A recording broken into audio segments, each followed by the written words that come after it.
ঢাকা চট্টগ্রাম মহাসড়কের কুমিল্লা অংশে যতদূর চোখ যায় শুধু পলাশ আর পলাশ।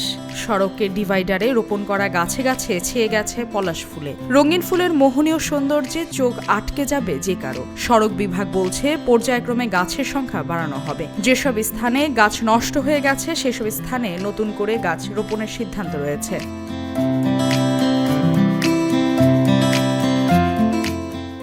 পিচঢালা সড়কের বুক চিরে রূপের পসরা সাজিয়ে বসেছে বসন্ত প্রকৃতি। বিশেষ করে ঋতুরাজের শুরু থেকে শিমুল ও পলাশ ফুলের সৌন্দর্যের চাদরে ঘেরা ঢাকা চট্টগ্রাম মহাসড়ক। মহাসড়কের কুমিল্লা অংশের ১০০ কিলোমিটারে বেশিরভাগ জুড়েই চোখে পড়বে রক্তিম পলাশ ও শিমুল। ঋতু বসন্তের নানা প্রজাতির ফুলে সেজেছে ঢাকা চট্টগ্রাম মহাসড়ক। সড়কে চলাচলকারীদের ক্লান্তিও যেন হারিয়ে গেছে।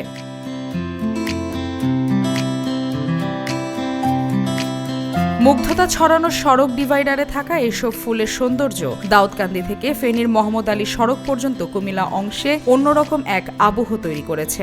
নান্দনিক এই সৌন্দর্য ধরে রাখতে গাছগুলো নিয়মিত পরিচর্যার প্রত্যাশা জনসাধারণের। অনেক ভালো লাগে। তো এই ফুলগুলো দেখলে আমার বাড়ির দেশের কথা মনে হয়। বাড়ির দেশ তো রেগুলার অনেক সুন্দর পরিচর্যা আছে, এই দেশে পরিচর্যা অনেক কম। এগুলো পরিচর্যা করলে আমার মনে হয় অনেক আরো বেশি সুন্দর দেখা যাবে। মানুষ উপভোগ করে, আমরা উপভোগ করি। এখানে পরিচর্যার দরকার। বসন্তের যখন ফুল ফুটে ফুলগুলা কলার ফুল দেখতে অনেক সুন্দর। রাস্তার চারপাশে মানুষজন দেখে কয়েকদিন আগে ঋতু পরিবর্তন হওয়ার পর এই ফুলগুলো যখন ফুটে তখন আমাদের মনে আনন্দ যোগায়, তখন আমাদের ফুলও লাগে।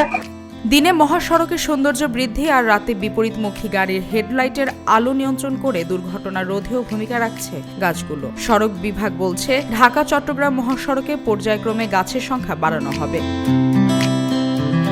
জায়গা জুড়ে আমাদের সড়ক বিভাজকের প্রায় প্রতিটি স্পটে বিভিন্ন রকমের গাছ রয়েছে এবং সেই গাছগুলোতে বিভিন্ন ঋতুতে বিভিন্ন ফুল ফোটে এবং আমাদের পথচারীরা তাদের দীর্ঘ ভ্রমণের মাঝে তাদের বিরক্তি কাটানোর জন্য একটি মনোমুগ্ধকর দৃশ্য দেখতে পাই আসলে এই ১০৫ কিলোমিটার অংশ বিভিন্ন ফুলের সমারোহের মাঝে।